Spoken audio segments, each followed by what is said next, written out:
reaction. Now first order parallel reaction. Now first order parallel reaction. Now first order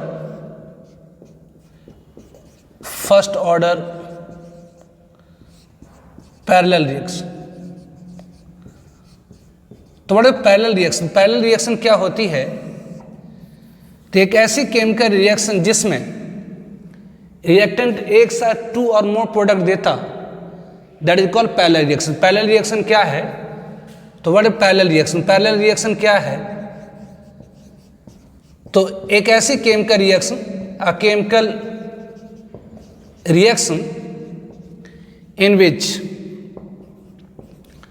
in which reactant gives 2 or more product simultaneously is called, कहलाता क्या है? तो is called parallel reaction. एक ऐसी chemical reaction जिसमें reactant एक साथ 2 या उससे ज़्यादा प्रोडक्ट देता, that is called parallel reaction. एक ऐसे केमिकल रिएक्शन जिसमें रिएक्टेंट एक साथ 2 या उससे ज़्यादा प्रोडक्ट देता है, that is called parallel reaction. तो हम लोग कंसीडर करते हैं अब फर्स्ट ऑर्डर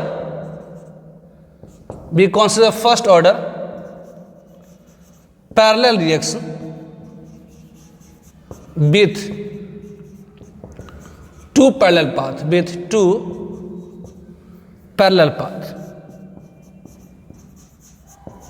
तो हम लोग कंसीडर करते हैं अ फर्स्ट ऑर्डर रिएक्शन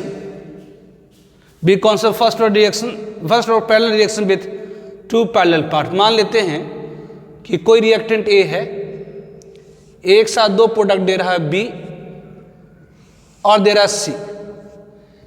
कह रहा है कि एक रिएक्शन जिसमें रिएक्टेंट एक साथ 2 प्रोडक्ट दे रहा है बी और सी. ये फर्स्ट ऑर्डर का है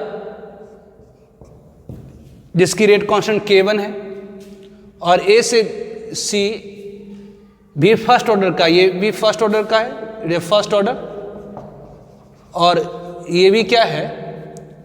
तो फर्स्ट ऑर्डर की है. ये भी क्या है? तो फर्स्ट ऑर्डर की है.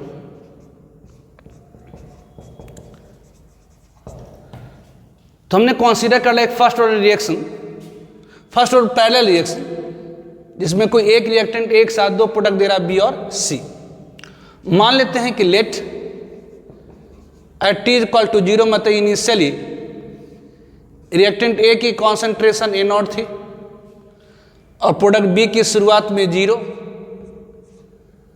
और सी की भी शुरुआत में 0, क्योंकि रिएक्शन जब हुई नहीं तो प्रोडक्ट की कॉन्सेंट्रेशन 0 होगी. लेकिन जैसे जैसे रिएक्शन प्रोसीड करेगी, रिएक्टेंट ए कन्वर्ट होकर के बी में भी देगा, सी भी देगा, ए बी भी देगा और सी भी देगा. मतलब रिएक्टेंट ए की कुछ मॉलिक्यूल बी में भी जाएंगे, कुछ सी में भी जाएंगे. तो जैसे जैसे रिएक्शन प्रोसीड करेंगी, रिएक्टेंट ए की कॉन्सेंट्रेशन डिक्रीज होंगी.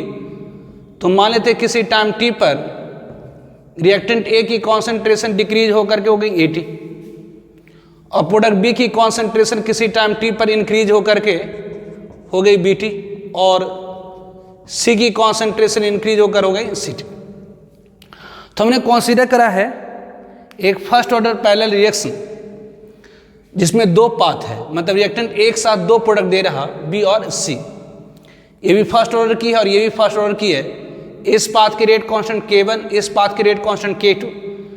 इनिशियली मतलब शुरुआत में हमने माना है रिएक्टेंट ए की कॉन्सेंट्रेशन A0, प्रोडक्ट बी और सी की शुरुआत में 0, लेकिन जैसे जैसे रिएक्शन प्रोसीड करेंगे रिएक्टेंट की कॉन्सेंट्रेशन डिक्रीज होगी. तो मान लेते हैं किसी टाइम टी पर रिएक्टेंट ए की कॉन्सेंट्रेशन डिक्रीज होकर के 80 हो गई और प्रोडक्ट बी की कॉन्सेंट्रेशन इंक्रीज होकर के BT और सी की कॉन्सेंट्रेशन इंक्रीज होकर के CT हो गई.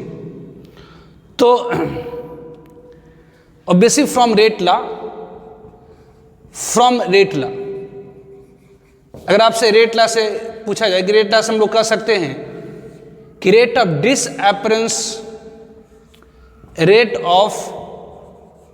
डिसअपरेंस rate of disappearance of A की घटने की गति क्या होगी? तो रिएक्टेंट ए की घटने की गति क्या होगी? तो एक कन्वर्ट होकर के बी भी जा रहा, एक कन्वर्ट होकर के सी भी जा रहा, तो ए की बी तरफ जाने की गति कितनी होगी? तो किसी भी, आपने पढ़ा रेट क्लास से, किसी भी केमिकल रिएक्शन की जो गति होती है, रिएक्टेंट की प्रोडक्ट की तरफ जाने की जो गति होती है इक्वल होती है rate constant into concentration of reactant to the power their order of reaction.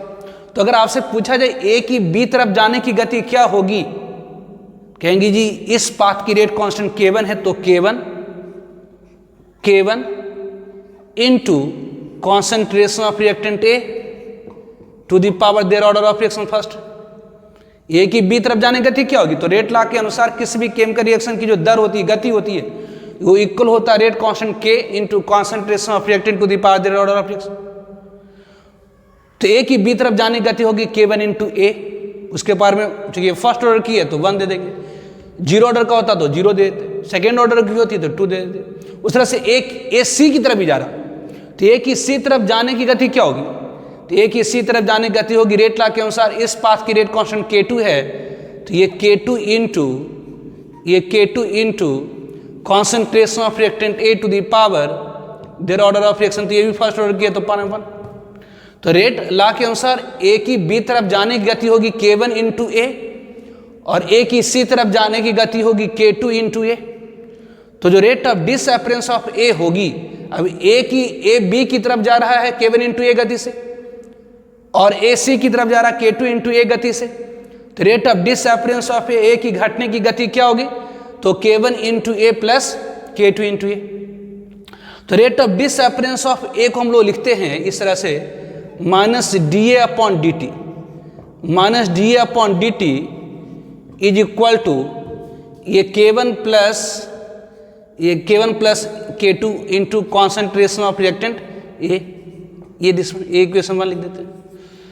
उसी तरह से अगर आपसे यहां पूछा जाए rate of appearance of product B, obviously rate of एपरेंस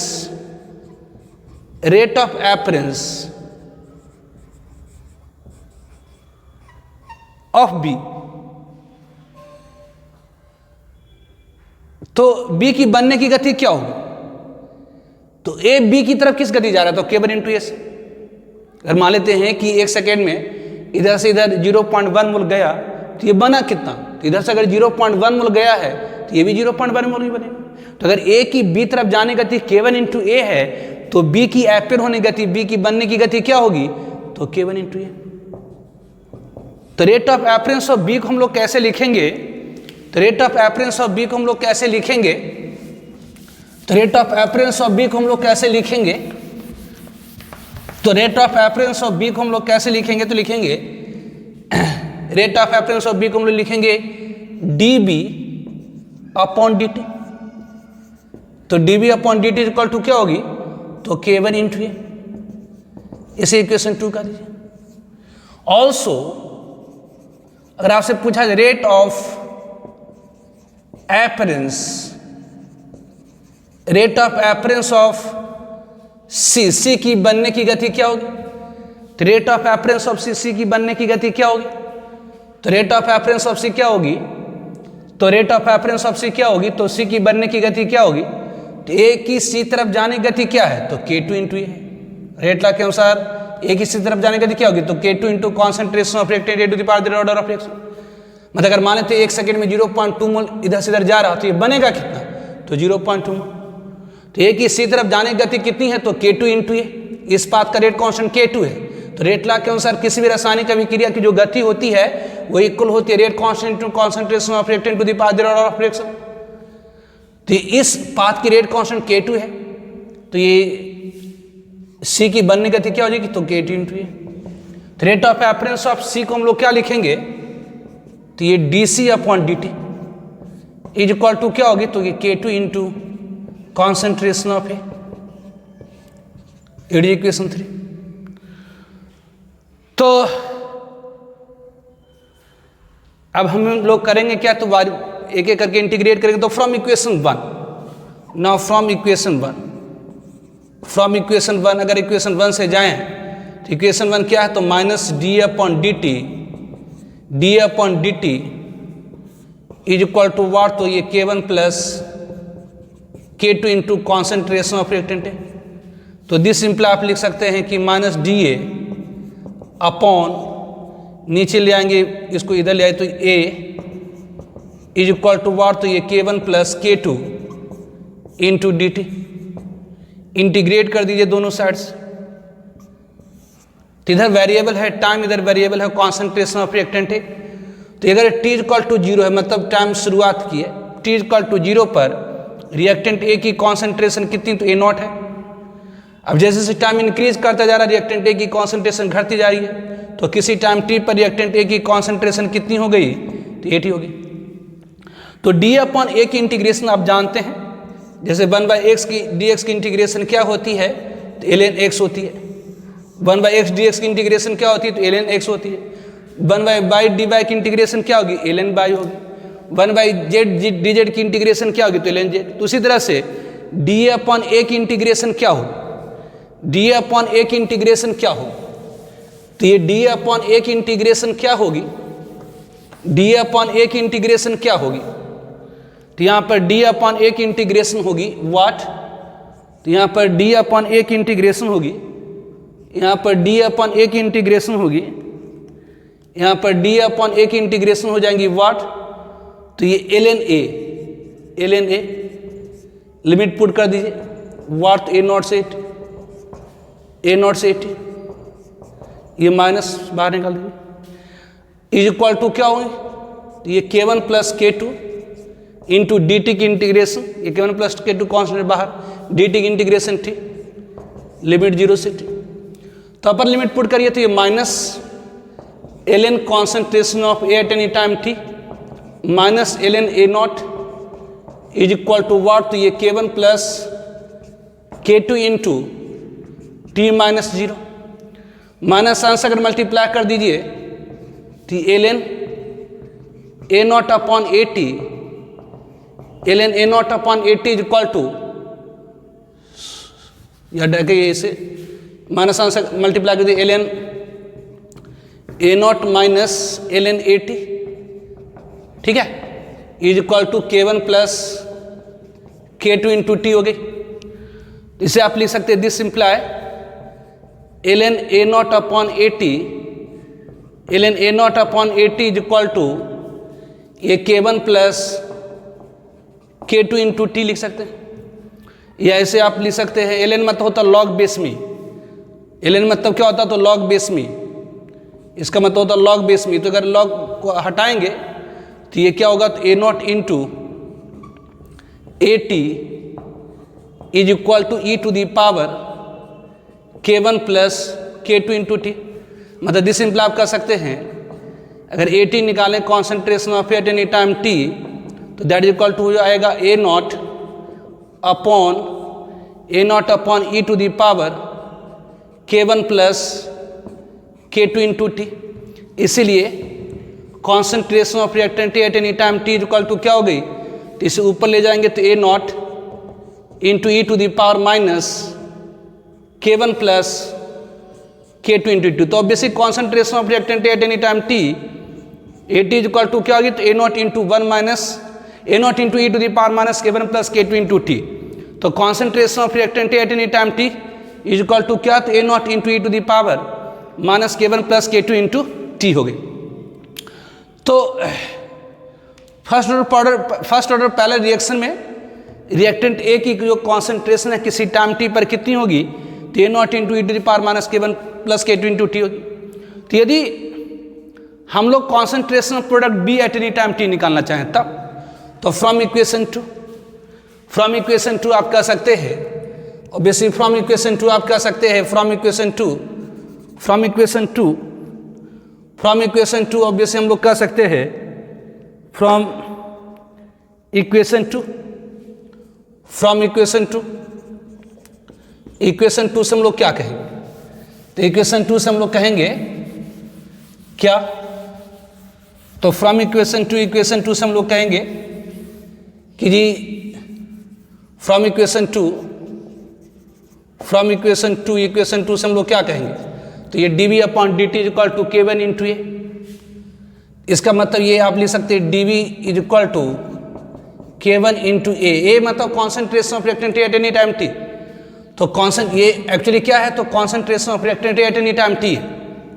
तो यहाँ D V upon D T is equal to K one into concentration of reactant at any time T. जब आप क्या लिख सकते हैं, A naught into E to the power minus K one plus K two into T लिख सकते हैं। ठीक है, तो इसको अगर आप इंटीग्रेट कर दीजिए तो ये डी वी इंटीग्रेट ये K one into A naught E to the power minus K one plus K two into T D T, ये बेसिक ये डी टी होगी इंटीग्रेट। इधर वेरिएबल है कॉन्सेंट्रेशन ऑफ प्रोडक्ट बी और ये time. तो time क्या है, तो शुरू से कोई टाइम टी तक गए हैं, तो शुरुआत में प्रोडक्ट बी की कॉन्सेंट्रेशन कितनी थी, तो ऑब्वियसली शुरुआत में प्रोडक्ट बी की कॉन्सेंट्रेशन 0 थी और किसी टाइम टी पर बी टी हो जाएंगी। तो ये डी वी की इंटीग्रेशन क्या होगी, तो डी वी की इंटीग्रेशन होगी क्या, तो बी जैसे डी एक्स की एक्स डी वाई की वाई, तो डी वी की इंटीग्रेशन बी। ये लिमिट क्या होगी, तो 0 से B T is equal to क्या, E to the power minus K one plus K two into T है। ध्यान दीजिए E to the power minus K X D X अगर है इंटीग्रेट रहे तो इसकी इंटीग्रेशन होती है E to the power minus K x upon minus के होती है। ठीक है, E to the power minus K X D X की इंटीग्रेशन होती है E to the power minus K x upon minus के। तो यहाँ पर डी बी की इंटीग्रेशन क्या होगी, तो बी लिमिट कहाँ से कहाँ पर पुट करेंगे, तो 0 से B T is equal to क्या होगी, तो ये K one into A naught, ये K one into A naught E to the power minus K one plus K two into T की इंटीग्रेशन क्या होगी, E to the power minus K one plus K two E to the power minus K one plus K two into T upon minus K one plus K two हो जाएंगी। Limit कहाँ से कहाँ, तो ये limit कहाँ से कहाँ, तो ये 0 से ये टी होगी। तो इसे अगर हम सॉल्व करें तो लिमिट को पुट करिए, तो इसका मतलब क्या हुआ, इसका मतलब क्या हुआ, तो इसका मतलब क्या हुआ, तो concentration of B at any time T मतलब B T is equal to ये K one upon A naught minus K one plus K two into ये अपर लिमिट को पुट करेंगे तो e to the power minus K one plus K two into T minus lower limit को put करेंगे तो 1, मतलब ये concentration of B at any time T is equal to K one into A naught upon K one plus K two minus sign को अगर अंदर multiply करें तो 1 minus E to the power minus K one plus K two into T होगी this. तो concentration of product B at any time T कितनी होगी, तो ये K one A naught upon K one plus K two into 1 minus E to the power minus K one plus K two into T हो गई। Similarly बिल्कुल उसी तरह से जैसे हमने इक्वेशन 1 को इंटीग्रेट करा तो A T equal to A naught into E to the power minus K one plus K two into T आई।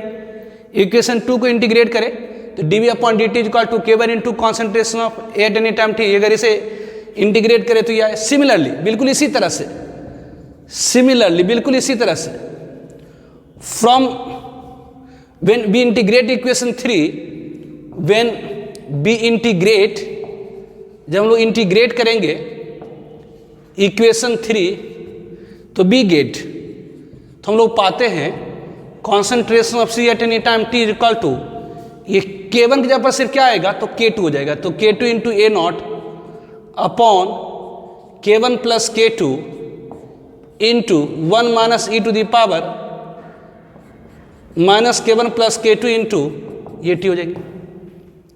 तो प्रोडक्ट बी की कॉन्सेंट्रेशन किसी टाइम टी पर इतना, सी की इतना, तो अगर टोटल कॉन्सेंट्रेशन पूछा जाए प्रोडक्ट का, total concentration of product, total concentration of product at any time T, at any time T, तो ये क्या होगा, तो total concentration of product at any time T क्या होगी, तो ये B T plus C T हो जाएंगी।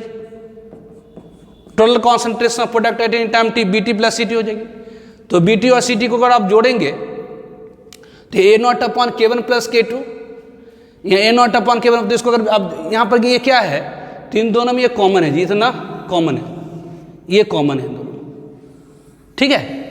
तो अगर ये Bt plus C total concentration of product any time T क्या है, तो ये B की कॉन्सेंट्रेशन किसी टाइम टी पर C की, दोनों को जोड़ देंगे तो कितना हो आएगा, तो it is equal to what, तो ये कितनी हो गई, तो ये दोनों को जोड़ देंगे तो ये आपका हो आएगा दैट इज इक्वल टू, ये इतना तो कॉमन ही हुआ आया, तो इसकी कॉन्सेंट्रेशन कितनी हो गई, तो ये हो गया, तो ये आपका हो गया Bt plus C T is equal to हो गई क्या, तो A नॉट upon K1 plus K2 into 1 minus E to the power minus K1 into K2 into T into K1 plus K2, यहाँ से K1 कॉमन निकलेगा, यहाँ से K2, तो ये कैंसिल हो गई। तो इसका मतलब जो total concentration of product B at any Bt plus C T, मतलब total concentration of product at any time T कितनी हो गई, तो A naught into 1 minus E to the power minus K1 plus K2 into T हो गई। तो अगर आपसे पूछा जाए percentage of product B at any time T in product, तो प्रोडक्ट में बी की परसेंटेज कितनी है किसी टाइम टी पर, कहेंगे टोटल तो Bt plus C T, B total है तो Bt प्लस सी टी, उसमें बी की मात्रा कितनी है तो Bt है।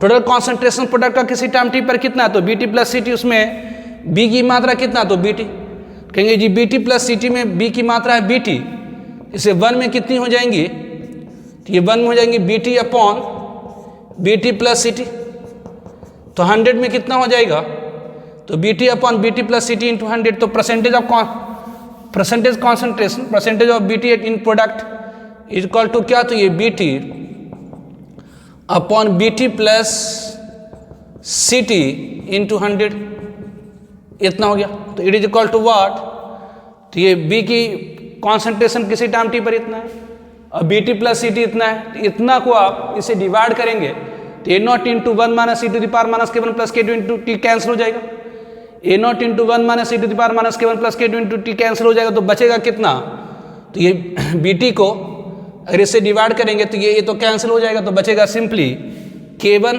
अपॉन, बचेगा कितना, तो K1 upon K1 plus K2 into 100, इतना बचेगा। सिमिलरली बिल्कुल इसी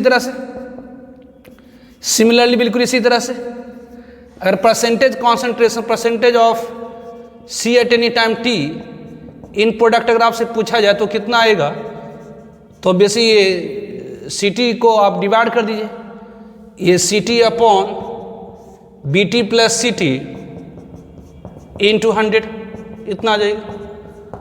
तो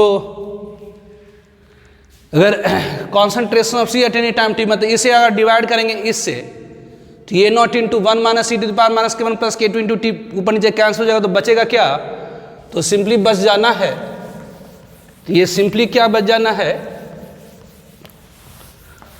तो सिंपली बच जाएगा क्या, तो दैट इज इक्वल टू, ये बच जाएगा K2 upon K1 plus K2 into 100, इतना बच जाएगा। तो अगर मैंने आपको बताया कि अगर कोई रिएक्टेंट है A जो एक साथ प्रोडक्ट B दे रहा है और C दे रहा, कोई रिएक्टेंट A है एक साथ प्रोडक्ट B दे रहा और C दे रहा है, अगर इस पाथ की रेट कांस्टेंट K1, ये फर्स्ट ऑर्डर की है, ध्यान दीजिए, ये इसका रेट कांस्टेंट K1 है, इसकी रेट कांस्टेंट K2 है, दोनों फर्स्ट ऑर्डर की है, तो यहाँ परसेंटेज ऑफ B कितना आया किसी टाइम T पर, तो ये K1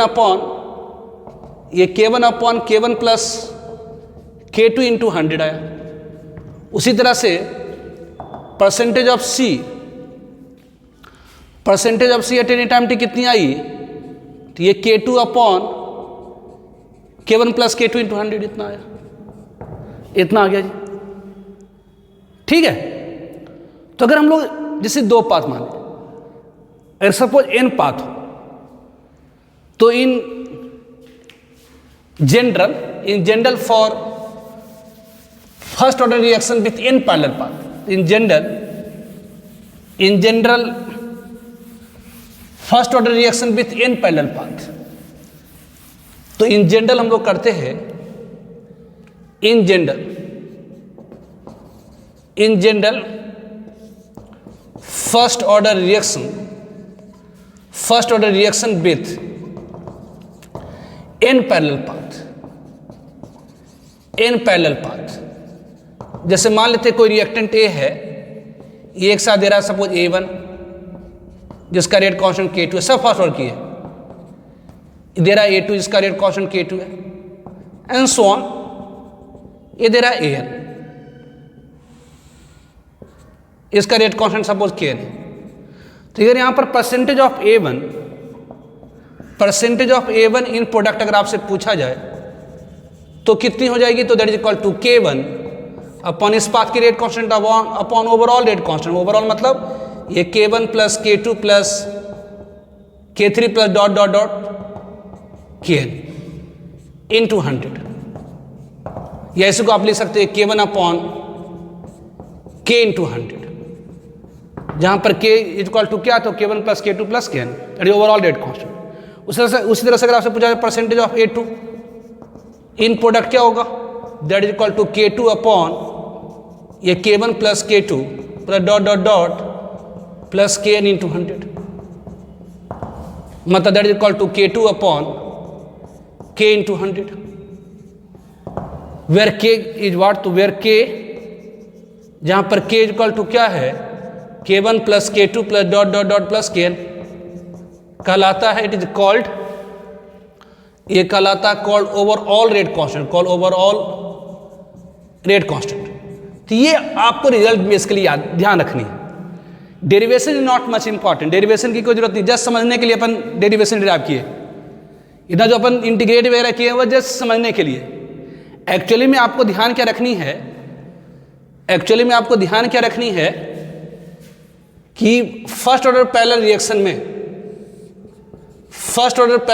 में आपको एक्चुअली ध्यान क्या रखना है कि फर्स्ट ऑर्डर पैरेलल रिएक्शन में किसी प्रोडक्ट की अगर परसेंटेज कॉन्सेंट्रेशन किसी टाइम टी पर निकालना है, मेन रिजल्ट है, ये आपको ध्यान रखना है कि फर्स्ट ऑर्डर पैरेलल रिएक्शन में किसी भी प्रोडक्ट की कॉन्सेंट्रेशन, किसी प्रोडक्ट फर्स्ट ऑर्डर की पैरेलल रिएक्शन मतलब क्या हुआ? तो एक ऐसी केमिकल रिएक्शन में रिएक्टेंट एक साथ दो या उससे ज़्यादा प्रोडक्ट दे, और अगर वो फर्स्ट ऑर्डर की है तो फर्स्ट ऑर्डर पैरेलल रिएक्शन में किसी प्रोडक्ट की कॉन्सेंट्रेशन किसी टाइम टी पर निकालना है तो उसकी परसेंटेज मात्रा अगर निकालना है तो क्या होगी?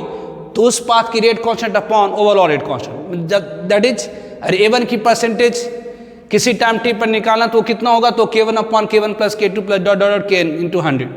परसेंटेज ऑफ A2 कितना होगा? तो K2 upon K1 plus K2 plus dot dot dot plus Kn into 100।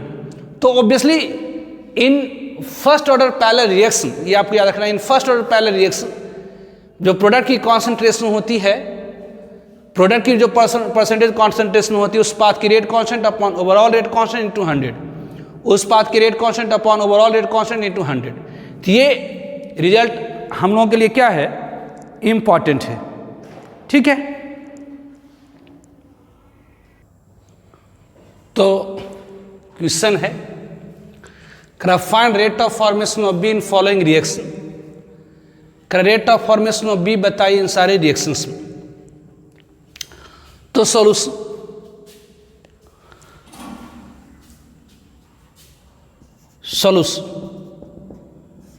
ए में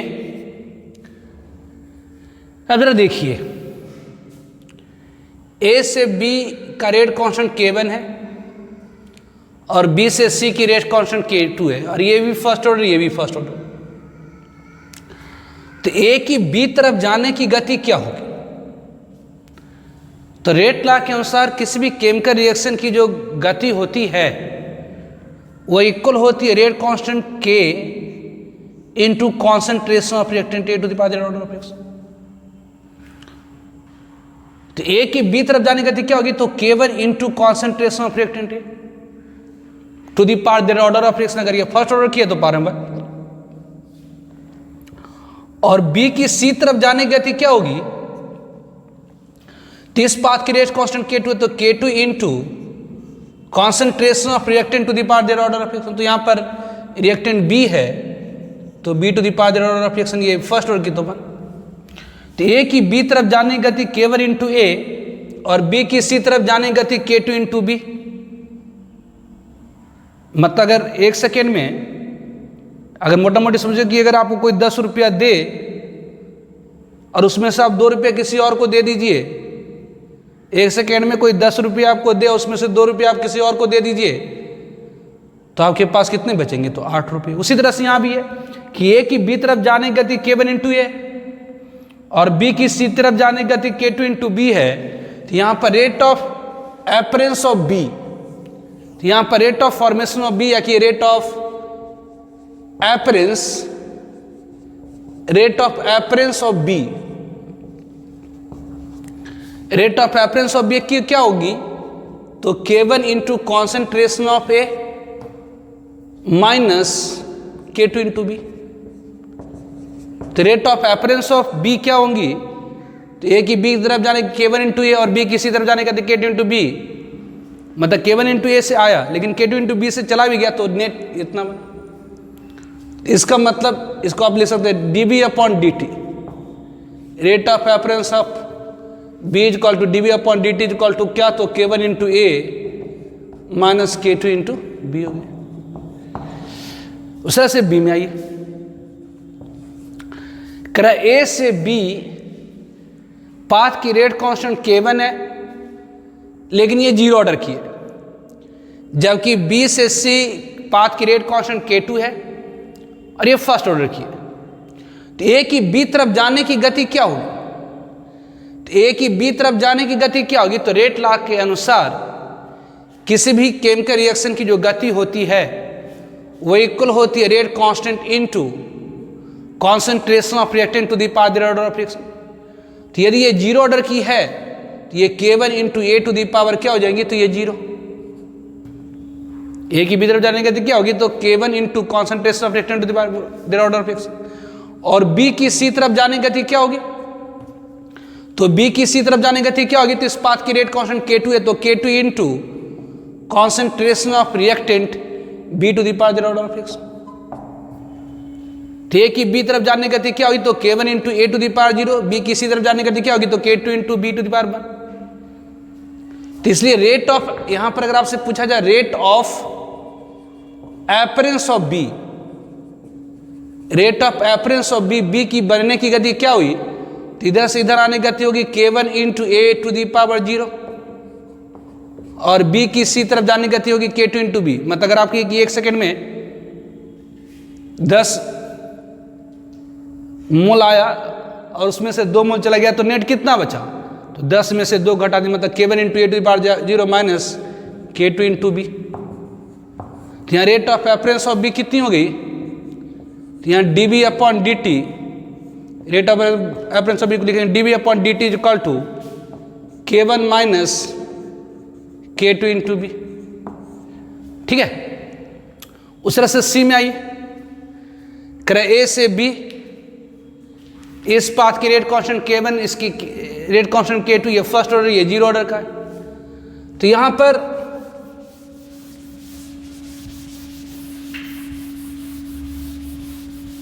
पर rate of appearance of B अगर पूछा जाए C में, तो A की B तरफ जाने की गति क्या होगी? तो K1 इंटू A, इस पाथ की रेट कांस्टेंट K1 है तो K1 इंटू A, जबकि B की A की तरफ आने की गति क्या होगी? तो ये K2 इंटू, अब देखिए B की A की तरफ जो रिएक्शन है उसके लिए रिएक्टेंट है B, तो रेट लॉ के अनुसार क्या होता है? तो रेट ऑफ रिएक्शन इक्वल होती है rate constant to concentration of reactant to the power their order of reaction. तो A की B तरफ जाने की गति होगी K1 इंटू A, जबकि B की A तरफ आने की गति क्या हो जाएगी? तो K2 into concentration of reactant, देखिए इसके लिए रिएक्टेंट B होगी तो B टू द पावर 0। ठीक है, इसीलिए यहां पर rate of appearance of B, rate of appearance for B, तो rate of appearance of B कितनी हो जाएगी, तो that is equal to K1 into A minus K1 into A minus, इधर से K1 इंटू ए से आया, जैसे इधर से आपको 10 रुपये को दिया और उसमें से 2 रुपये आपने उसे वापस कर दिया, और आपको कोई 10 रुपया दिया उसमें से 2 रुपये उसे आप वापस कर दिए, तो नेट कितना आपके पास बचा कि 10 में से 2 तो फिर वापस ही कर दिए जी, तो 8 ही रुपया बचा ना। तो हाँ, तो K1 into A minus K2 into B to the power 0 मतलब K2। तो rate of appearance of B को आप क्या लिखेंगे, तो rate of appearance of B को लिखते हैं dv अपॉन dt। तो यहाँ dv upon dt equal to क्या हुई, तो K1 into A minus K2 होगी, इस तरह से लिखते हैं। तो ये फर्स्ट ऑर्डर रिएक्शन हुई। फर्स्ट ऑर्डर की integrated, first order reaction very important basically. First order की इंटीग्रेटेड इक्वेशन आपको आता है डिराइव करने के लिए बोर्ड वगैरह में, और ऐसे क्वेश्चन सिर्फ खूब पूछे जाते हैं जेई नीट में। तो रहने देते हैं, नेक्स्ट वीडियो में हम लोग सेकेंड ऑर्डर nth ऑर्डर को करेंगे। उसके बाद Arrhenius equation, dependence of rate constant on temperature, उसका सॉल्यूशन और ऑप्टिकल आइसोमेरिज्म अपन साथ में लेकर चलेंगे। अब देखिए लॉकडाउन ओपन तो हो रहा है धीरे धीरे। लॉकडाउन अनलॉक 1 में सारे चीज़ को ओपन कर दिया गया है, सिर्फ स्कूल, कॉलेज, कोचिंग ये सारे अभी बंद हैं, लेकिन शायद 1 जुलाई से सारे स्कूल, कॉलेज, कोचिंग ओपन हो जाए। एटलीस्ट स्कूल में 11th 12th वाला तो, और उसे हायर वाले जितने भी है सारे शायद ओपन हो जाए। तो ओपन हो या ना हो, उसे कोई हम लोगों को कोई परेशानी है नहीं। अपन तो शुरू कर रखे तो होता ही रहेगा, ये तो चलता रहेगा सदा के लिए, ठीक है, इसलिए बॉदर तो होना नहीं। तो ये केमिकल काइनेटिक फिनिश करने के बाद हम लोग फिजिकल ऑर्गेनिक, फिजिकल खत्म करने के बाद ऑर्गेनिक इनऑर्गेनिक, इसके बाद ऑप्टिकल आइसोमेरिज्म शुरू करेंगे। मैंने सोच रखा था एक ही क्लासेस में मतलब डिसकंटिन्यूअस हो जाने पर मज़ा नहीं आता, तो कंटिन्यूटी को मेंटेन करने के लिए सिर्फ फिजिकल वाला चैप्टर पर लेकर जा रहे हैं अभी। ऐसे में ऑर्गेनिक और फिजिकल लेकर के चलूँगा। सॉल्यूशन कॉलिगेटिव प्रॉपर्टी शुरू करेंगे ना, केमिकल काइनेटिक का 3-4 वीडियो और है उसके बाद, ठीक है। तो रहने देते हैं, ओके बाय।